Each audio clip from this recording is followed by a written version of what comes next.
Flavour કિચનમાં હું આવી ગઈ છું ગામડે અને આજે મારા મમ્મી તમને બનાવતા શીખવાડશે ગુંદા અને કેરીનું ખાટું અથાણું। એના માટે મેં અહીંયા લઈ લીધી છે સૌપ્રથમ 1 કિલો કાચી કેરી લીધી છે। મેં કીધું એ રીતે તમે કેસર કેરી લઈ શકો છો, રાજાપુરી કેરી પણ લઈ શકો છો અને ઘણા લોકો બહુ જ ખાટું ખાતા હોય છે એ લોકો દેશી કેરી પણ લઈ શકે છે। તો જો તમે આ રીતે 4 ચીર કરી નાખવાની છે, આડું કટ કરી નાખવાની, પછી એકની આ રીતે 4 ચીર કરી નાખવાની। વચ્ચે જાળી પડી ગઈ હોય, જાળી એટલે કે આ રીતનું, અને કોટલી એટલે છે ઈઝીલી કટ ન થાય અને ચાકાથી તો થાશે જ નહીં, એટલે આ રીતે સૂડાની મદદથી કરવી। ઘરે સૂડો હોય તો ઠીક, નહીતર કેરી લેવા જાવ ભાઈ પાસે સૂડો હોય જ તે ત્યાં જ કટ કરાવીને આ રીતે લાવવાની। આ રીતે આપણે બધી કેરી છે એના ટુકડા રેડી કરી લેવાના અને ગોઠલીઓ છે એ અલગ કરી લેવાની। આ વચ્ચેનો ભાગ છે એ આપણે અત્યારે નથી કાઢતા। હવે આપણે જે કેરી મેં કટ કરી હતી એને 2 પાણીએ સરસ ધોઈ લીધી છે। પહેલા નહીં ધોવાની, પહેલા કટ કરી લેવાની પછી ધોવાની। ત્યારબાદ હવે એની અંદર આપણે મીઠું અને હળદર ભેળવીએ છીએ। અહીંયા આખું મીઠું મેં લીધું છે અને તડકે તપાવી લીધું છે। તમારી પાસે આખું મીઠું ન હોય તો આપણે રેગ્યુલર જે વાપરતા હોય એ ઝીણું મીઠું પણ ચાલે, એને તડકે તપાવી લેવાની। અને તડકે ન તપાવવું હોય તો થોડું એને શેકી લેવાનું, 2 થી 3 મિનિટ જેટલું, બહુ વધારે નહીં શેકવાનો, ભેજ ઉડાડવાનો છે। અહીંયા 2 મોટા ચમચા મેં મીઠું લીધું છે અને 2 ચમચી હળદર લીધી છે। હળદર અને મીઠાનું મિક્સચર કરી અને આ રીતે કેરીમાં નાખી દેવાનું છે અને બધું સરસ મિક્સ કરી દેવાનું છે। પછી શું કરવાનું મમ્મી? હવે ઢાંકી અને મૂકી દેવાનું છે। કેટલો ટાઈમ મૂકવાનો? 2 દિવસ ઢાંકી અને 2 દિવસ આપણે મૂકી દેવાનું છે। 2-3 વાર ઊંચા નીચી કરવાનું અને દિવસમાં 2 થી 3 વાર, હમણાં મારી મમ્મીએ જે રીતે ઊંચા નીચી કરી હતી એ રીતે તમારે આ રીતે ઊંચા નીચી કરવાની છે। હાથેથી પણ કરી શકો છો, ન ફાવે તો આ રીતે મિક્સ કરી દેવાની, જેથી બધી કેરી છે એ સરસ પલળી જાય। તો 2 દિવસ આ રીતે એને હળદર મીઠામાં રહેવા દેવાની છે, જેથી કેરી છે સરસ અથાઈ જાય, એની ખટાશ ઓછી થઈ જાય। માટે મેં અહીંયા 1 કિલો ગુંદા લઈ લીધા છે। ગુંદા એકદમ આવા લીલા લેવાના અને આવા ટોપા સહિત લેવાના છે। ઉપરનું ટોપકું નથી કાઢવાનું, ઠળિયા પણ નથી કાઢવાના, આમનામ આખા જ રાખવાના છે। અને ખાટી કેરી લઈ લીધી છે, અહીંયા દેશી કેરી લીધી છે, તમે કોઈ પણ લઈ શકો છો।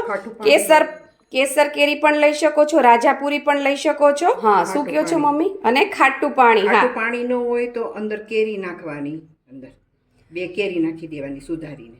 અત્યારે મેં અહીંયા આની અંદર ઓલરેડી 2 કેરી નાખી દીધેલી છે, કારણ કે મારા મમ્મી પાસે કેરીનું ખાટું પાણી છે। કેરીનું ખાટું પાણી ન હોય તો હજી પણ 2 કેરી વધારે નાખવાની, કારણ કે મેં અહીંયા 2 નાખી છે। તમારી પાસે ખાટું પાણી હોય તો 2 જ કેરી નાખવાની, ખાટું પાણી ન હોય તો 4 કેરી નાખવાની, એમ મારા મમ્મી જણાવે છે।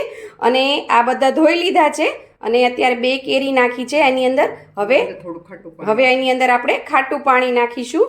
આ કેરી નાખી, કેરીને અંદર હળદર મીઠું નાખીને તૈયાર કરેલું ખાટું પાણી છે। પહેલાં જે મારા મમ્મી અથાણું બનાવ્યું ત્યારનું પાણી કરી રાખ્યું હતું। આ રીતે સ્ટોર કરીને ખાટું પાણી રાખો તો આખું વરસ રે ખાટું પાણી હતું, એમાં ઓલરેડી થોડુંક હળદર મીઠું હતા જ, પણ બીજા પણ જરૂર પડશે કારણ કે અથાણું છે એ જાજુ છે। તો એના માટે અહીંયા 5 થી 6 મોટી ચમચી ભરીને આખું મીઠું જે આવે છે એ લીધું છે। અને હળદર કેટલી લીધી છે મમ્મી? 1.5 ચમચી જેટલી હળદર લીધી છે। તમારી પાસે આખું મીઠું ન હોય તો આપણે રેગ્યુલર જે મીઠું ખાતા હોય એ પણ તમે નાખી શકો છો। હવે એ બધું અંદર થોડું થોડું નાખતા જવાનું અને મિક્સ કરતું જવાનું। જો આ રીતે આપણે ખાટું પાણી નાખ્યું છે એટલે તરત જ પાણી બધું રેડી થઈ ગયું। તમે ખાટું પાણી નહીં નાખ્યું હોય તો થોડો ટાઈમ લાગશે, મીઠું ઓગળશે એટલે પાણી રેડી થતું જશે।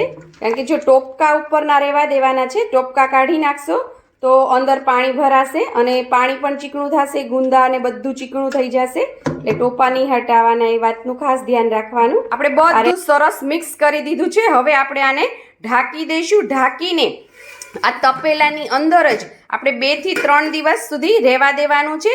દિવસમાં 2 થી 3 વાર છે આને આવી રીતે મિક્સ કરી અને ઊંચા નીચું કરવાનું, જેથી છે ગુંદા બધા સરસ હળદર મીઠાની અંદર પલળી જાય। 2 દિવસ કેરી અને ગુંદાને હળદર મીઠામાં રાખ્યા બાદ પછી એને કાઢી લેવાના છે એની અંદરથી, અને પાણી છે એને દૂર કરી દેવાનું છે। અને આ રીતે તમારે એક કોટનનું કપડું લેવાનું છે અને એની ઉપર આ રીતે છૂટી છૂટી કેરી અને ગુંદા પાથરી દેવાના છે. ગુંદા ઉપરથી તમારે આપણે જે ટોપા સહિત નાખ્યા હતા એટલે ઉપરથી જે એના ટોપા હોય એ કાઢી લેવાના છે અને ગુંદા ફોડીને ઠળિયા પણ કાઢી લેવાના છે. ત્યારબાદ આ રીતે કોટનના કપડા ઉપર તમારે સૂકવી દેવાના છે. તમને બહુ હળદર મીઠું ન ગમતા હોય તો તમે લૂછી પણ શકો છો. અહીંયા અમે લૂછ્યા છે અને તમારે ન લૂછવા હોય તો પણ ચાલે. આ રીતે 2 થી 3 કલાક એને છાંયડામાં આ રીતે સુકાવા દેવાનું છે જેથી તેનું બધું ભેજ છે એ ઉડી જાય. એકદમ ડ્રાય નથી કરી દેવાના. જો એકદમ સુકાઈ જશે તો ખાવામાં એકદમ ચવડ લાગશે. ગુંદા તો આપણે સૂકવી લીધા. હવે આપણે સંભાર વઘારવાની તૈયારી કરીએ. એના માટે અહીંયા આ રીતનું વાસણ લઈ લીધું છે. થોડુંક પોળું અને ઊંડું હોય એવું વાસણ લેવું. તમે કોઈ થાળી, કોરવાળી થાળી અથવા ત્રાસ પણ લઈ શકો છો. અહીંયા મેં લીધા છે મેથીના કુરિયા. મેથીના કુરિયા છે 200 ગ્રામ. વચ્ચે મૂકી છે 1 મોટી ચમચી હિંગ અને આ સાઈડમાં તમને જે દેખાય છે એ મીઠું છે. આખું મીઠું છે, દળી લીધું છે. તડકે તપાવી લેવાનું, પછી મિક્સરમાં દળીને તૈયાર કરેલું મીઠું છે. એ ન હોય તો આપણું રેગ્યુલર મીઠું પણ ચાલે. મેં આગળ પણ કીધું હતું, પણ એને થોડું તપાવી લેવું જેથી અથાણું બગડે નહીં, અથવા તો 2 મિનિટ જેવું શેકી લેવું. આ રીતનું તમારે તૈયાર કરવાનું છે. ત્યારબાદ હવે આપણે એને વઘાર કરવા માટે એની અંદર તેલ નાખીશું. તેલ ગરમ કર્યું છે અને હવે આપણે એની અંદર તેલ આ રીતે રેડી દેવાનું છે જેથી હિંગ, કુરિયા બધું સરસ છે શેકાઈ જાય. મીઠા ઉપર પણ નાખી દેવાનું છે. મમ્મી આ કેટલું તેલ હશે? 300 ml જેટલું તેલ નાખવાનું છે આપણે અત્યારે. તમારે માપની ખબર ના પડે તો સંભાર સરસ આ રીતે ડૂબી જાય. તમે જોઈ શકો છો ઉપર આ રીતે થોડું તરે એ રીતે તેલ નાખવાનું. તમે કોઈ પણ તેલ લઈ શકો છો. અહીંયા અમે શીંગ તેલ લીધું છે અને થોડું આ રીતે કકડી જાય કુરિયા. ત્યારબાદ હવે આપણે એની અંદર નાખીશું રાઈના કુરિયા. આ છે 100 ગ્રામ. મેથીના કુરિયા 200 ગ્રામ, રાઈના કુરિયા 100 ગ્રામ. ફરીથી માપ જણાવી દઉં. આ રીતે સાથે નથી નાખવાના કારણ કે સાથે નાખવાથી એ બળી જતા હોય છે, કારણ કે એને કૂક થતા વાર નથી લાગતી હોતી.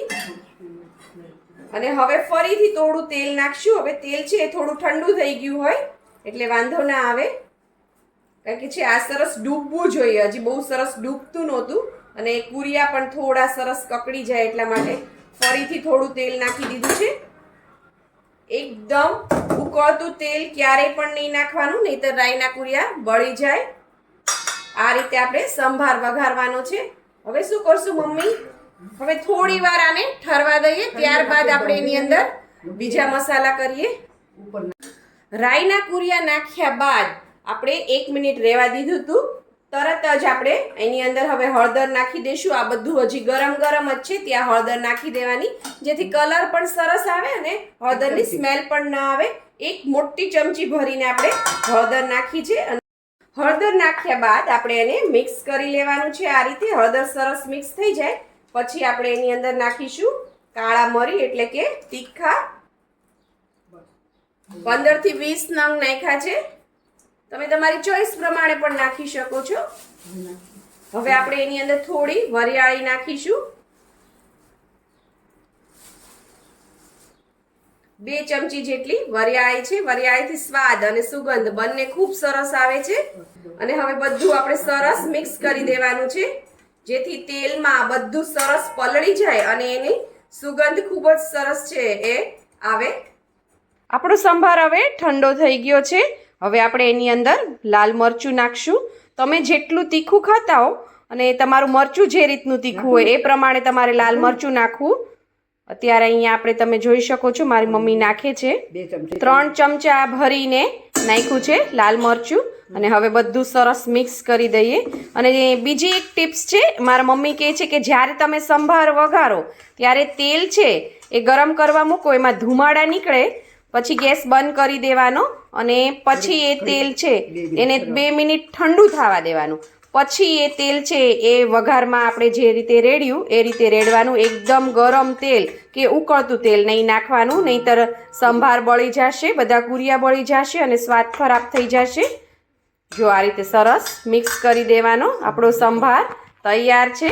મરચું નાખ્યા બાદ મિક્સ કર્યા બાદ હવે આપણે એની અંદર ખાંડ નાખીશું. 2 ચમચી જેટલી ખાંડ નાખવાની છે. તમને એમ થશે કે અથાણામાં ખાંડ, હા ખાંડ નાખીશું કારણ કે કુરિયા છે એ થોડાક કડચા હોય છે, એટલે આ સિક્રેટ ઇન્ગ્રીડિયન્ટ્સ છે, બધા લોકો નહીં જણાવે. આ રીતે ખાંડ નાખવાની, બિલકુલ આનાથી ગળાશ નહીં આવે ને. સંભાર છે એ ખૂબ જ ટેસ્ટી લાગશે, જરૂરથી નાખજો, એકવાર ટ્રાય જરૂર કરજો. આપણો સંભાર રેડી થઈ ગયો. એટલે આ રીતે જો ગુંદું લેવાનું, અહીંયા જુઓ તમે હાથમાં ગુંદું છે, એને આ રીતે મોઢું ખોલીને એની અંદર સંભાર ભરી દેવાનો છે. બધા ગુંદાની અંદર આ રીતે સંભાર ભરતો જવાનો છે. અને જો તમારી પાસે આવો ટાઈમ ન હોય ગુંદા ભરવાનો, તો ગુંદાના ફાડા કરીને સંભારની અંદર રગદોળી પણ દેવાય, પણ આ રીતે ભરેલા ગુંદા છે એ ખૂબ જ સરસ લાગે. ગુંદા બધા સરસ ભરાઈને રેડી થઈ ગયા છે. હવે જે આ કેરી છે એને પણ આપણે સંભારમાં નાખી દઈએ અને સરસ મિક્સ કરી દઈએ આ રીતે, જેથી બધો સંભાર અંદર ભળી જાય. સંભારમાં કેરી મિક્સ કર્યા બાદ આપણે જે ગુંદા ભર્યા હતા એ પણ સંભારવાળા ભરેલા ગુંદા પણ આપણે એની અંદર મિક્સ કરી દીધા અને બધું સરસ હલાવી દીધું છે. અને આને 1 રાત આમ જ આ તપેલામાં ઢાંકીને રહેવા દેવાનું, જેથી બધું સરસ પલળી જાય. અને ત્યારબાદ હવે આપણે કાચની એક ચોખ્ખી તડકે તપાવેલી બરણીમાં આપણે આ અથાણું ભરી દઈશું. તમે જોઈ શકો છો અથાણાને સરસ દબાવી અને મેં બરણીમાં ભરી લીધું છે. 2 બરણી થઈ છે અથાણાની. અને અથાણું જ્યારે પણ તમે ભરો ત્યારે થોડુંક ચમચાથી દબાવીને ભરવાનું, બહુ નહીં દબાવવાનું પણ થોડું દબાવીને ભરવાનું, જેથી વચ્ચે છે હવાનો ભાગ ના રહે. અને ભરી દીધા બાદ એની અંદર મેં ડૂબડૂબા તેલ નાખ્યું છે. ડૂબડૂબા તેલ એટલે જ્યાં સુધી અથાણાનું લેવલ હોય એના ઉપર પણ થોડુંક 1 ઇંચ જેટલું તેલ રહેવું જોઈએ. એ રીતે અથાણું આખું તેલમાં ડૂબેલું રહેવું જોઈએ, એને કહેવાય ડૂબડૂબા. આ રીતે તમારે અથાણું આની અંદર ભરી દેવાનું છે અને એરટાઈટ તમારે ઢાંકણું બંધ કરી દેવાનું છે. આ અથાણાને 12 મહિના સુધી કંઈ જ નહીં થાય. પણ અત્યારે કાળઝાળ ગરમી પડે છે અને જેમ આપણા ગઢાઓ કહેતા કે બહુ ગરમીમાં તમે અથાણું બનાવો તો અથાણા છે એ બફાઈ જતા હોય છે. જો કદાચ તમારે પ્રોબ્લેમ થતા હોય કે આ બધી પ્રોસીજર કર્યા પછી પણ અથાણા બગડી જ જતા હોય, તો એક ટિપ્સ આપી દઉં. અથાણાની બરણીને હંમેશા માટે ફ્રીઝમાં રાખો. 12 મહિના 24 મહિના સુધી આ અથાણાને કંઈ જ નહીં થાય. અને આ અથાણાને તમે બીજા જ દિવસે ખાવાના ઉપયોગમાં લઈ શકશો. આને કંઈ 5 દિવસ 7 દિવસ એવું તમારે રહેવા દેવાની જરૂર નથી, તરત જ તમે ખાઈ શકશો. જો તમને મારી આ રેસીપી પસંદ આવી હોય તો લાઈક, શેર, કોમેન્ટ કરો. પ્લીઝ મારી ચેનલને સબસ્ક્રાઈબ કરો અને હા, બેલ આઇકન દબાવવાનું ના ભૂલશો, જેથી આવી જ સરસ મજાની વાનગીઓ તમારા સુધી પહોંચતી રહે. Thank you. આવજો.